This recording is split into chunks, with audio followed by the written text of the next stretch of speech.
बच्चों का समय ना गवाते हैं, सीधे पॉइंट पे आता हूँ। देखो कल हमने एक वीडियो के माध्यम से आपको पी ब्लॉक के जो एलिमेंट थे, जो तत्व थे, उनके बारे में बहुत ही आसान तरीके से उनके जो भी परमाणु क्रमांक हैं उनको याद करने की ट्रिक बताई थी।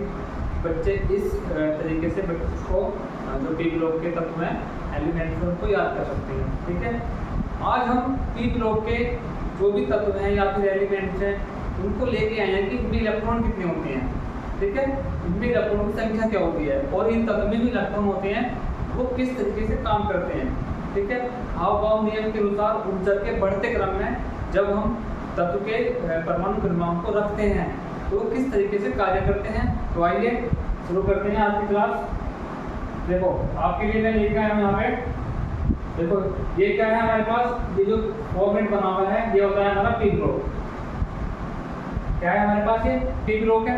और पी ब्लॉक के जो भी कुछ हमारे पास ये तत्व दिए हुए हैं, इनमें आज हम ये चेक करते हैं कि जो इनके अंदर इलेक्ट्रॉन्स होते हैं, इनके अंदर इलेक्ट्रॉन्स होते हैं, वो किस तरीके से इलेक्ट्रॉन, प्रोटॉन और न्यूट्रॉन, तत्व के अंदर इलेक्ट्रॉन, प्रोटॉन और न्यूट्रॉन किस तरीके से अपने सर्कल में काम करते हैं। ठीक है, जैसे मैं कहूँ हमारे पास क्या है, हाइड्रोजन है, हमें बताया हाइड्रोजन का परमाणु क्रमांक कितना होता है, एक होता है। कितना होता है, जैसे मैं हमारे पास क्या है, H है। शुरुआत कहाँ से करते हैं, 1 से। हमारे पास हाइड्रोजन का परमाणु क्रमांक होता है, वो कितना होता है, 1 होता है। यानी कि किसी भी तत्व में जो हाइड्रोजन होगा उसमें एक तत्व है या फिर मैं कहूँ एक इलेक्ट्रॉन है, तो इलेक्ट्रॉन वो कहाँ पे चक्कर काटता है, देखो ये वाला, इसको दिखाई देना आपको जूम करके।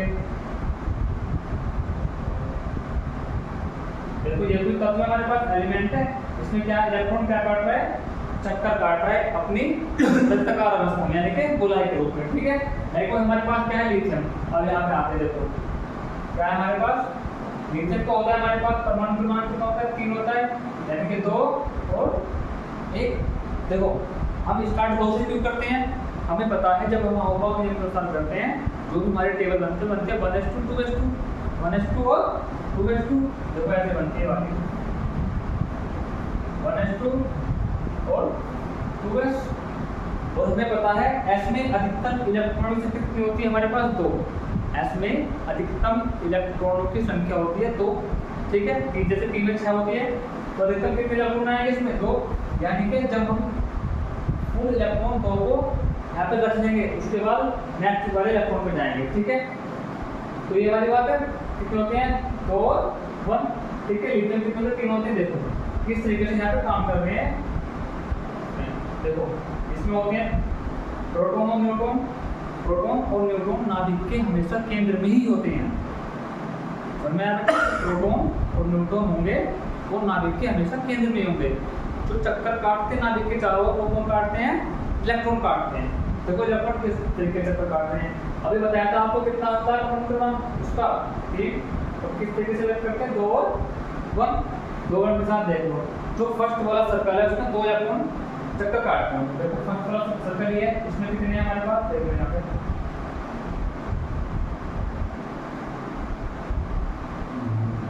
कितने हैं, 2 और बाहर में कितना है, 1। यानी कि इलेक्ट्रॉन जो होंगे अंदर 2 होंगे, बाहर कितना होगा, 1 होगा। देखो अंदर 2 इलेक्ट्रॉन इसलिए हम काउंट करते हैं क्योंकि 1s यानी कि S में अधिकतम इलेक्ट्रॉन कितने होते हैं, 2 होते हैं। ओके, मैं को हमारे पास बेरिलियम, बेरिलियम कितना है हमारे पास, 3। परमाणु क्रमांक कितना होता है इसका, 4, यानी कि 2, 2। अगर मैं इसका इलेक्ट्रॉनिक विन्यास में कितना आता है, 1:2 और 2:2। यानी कि जो हमारा फर्स्ट वाला सर्कल होगा उसमें 2 इलेक्ट्रॉन होंगे, और जो सेकंड वाला सर्कल होगा उसमें कितने इलेक्ट्रॉन होंगे, 2 इलेक्ट्रॉन होंगे। ठीक है, आगे सिद्ध करते हैं इस बात को, आज आप देख लीजिएगा। प्रोटॉन और न्यूट्रॉन इलेक्ट्रॉन के सॉरी तत्व के अंदर होते हैं, वहां पे कौन लगाता है, इलेक्ट्रॉन। देखो इलेक्ट्रॉन हमारे पास, देखो ये यानी कि जो बाहर वाला अंदर वाला कक्षक है इसमें 2 इलेक्ट्रॉन है, जो कक्षक बाहर वाला है इसमें कितने इलेक्ट्रॉन है, 2 इलेक्ट्रॉन है। ठीक है, देखो हम ये चेक करा रहे हैं आपको, फिजिकल चेक करा रहे हैं आपको कि क्या ऐसा होता है जो बुक में लिखा हुआ है। तो बुक में लिखा हुआ है हमारे पास, जैसे हमारे पास लिथियम है, कितने होते हैं, 3 परमाणु क्रमांक होता है, यानी कि 2 और 1। तो हम सिर्फ ये देख रहे हैं कि क्या तत्व के अंदर, एलिमेंट के अंदर इलेक्ट्रॉन इस तरीके से कार्य करते हैं जैसा बुक में लिखा हुआ है। ठीक है, तो हम आपके लिए प्रैक्टिकली ये चीज लेके आए हैं कि हाँ वाकई में ही इलेक्ट्रॉन इस तरीके से ही काम करते हैं जैसे बुक में लिखा हुआ होता है। ठीक है, जैसे आप पढ़ते हो। ओके, तो फिर अगला टॉपिक हमारे पास क्या, सोडियम। तो सोडियम कितना होता है हमारे पास 11, कितना होता है 11। अब हम करते हैं इसका ग्लूकोज कितने होते हैं इसमें, तो 6 और कितने होते हैं 4, 2 6 और 3। अब हम क्या चेक करते हैं कि ऐसा क्या होता है जैसे बुक में लिखा हुआ है, जैसे हम पढ़ रहे हैं जैसे कितना होता है इसका 11 होता है। आओ 11 चेक करते हैं। देखो ये 2 8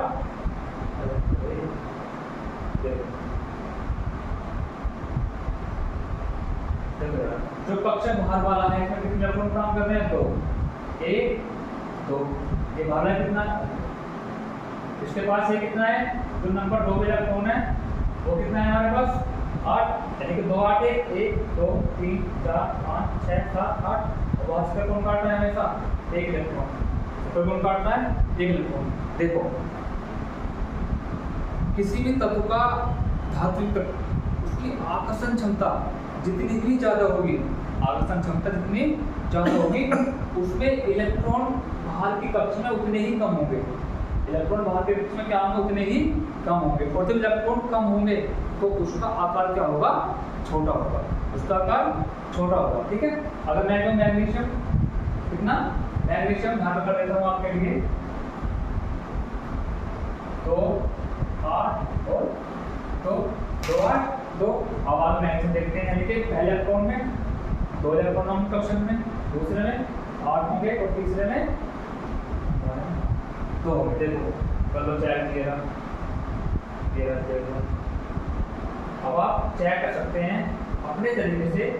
ठीक है, क्या कक्षक उसी ही क्रम में चक्कर काट रहे हैं जिस क्रम में आज तक हमें पढ़ाया गया है। आप कहोगे बिल्कुल उसी क्रम में चक्कर काट रहे हैं। ये देख लो फिजिकली एक्सपीरियंस फिजिकल जो है आपके सामने है। ठीक है, आपको एक प्रूफ करके दिखा रखा है कि हाँ वाकई में ये ऐसा है, वाकई में ही ऐसा है। और आपके लिए एक चीज और बता दें, देखो हम देख रहे हैं इस तरीके से, लेकिन रियलिटी में किसी भी एलिमेंट के अंदर इलेक्ट्रॉन प्रोटॉन और न्यूट्रॉन इस तरह में चक्कर नहीं काटते। इनकी जो फिक्स पोजीशन या ओरिजिनल पोजीशन होती है वो कैसी होती है,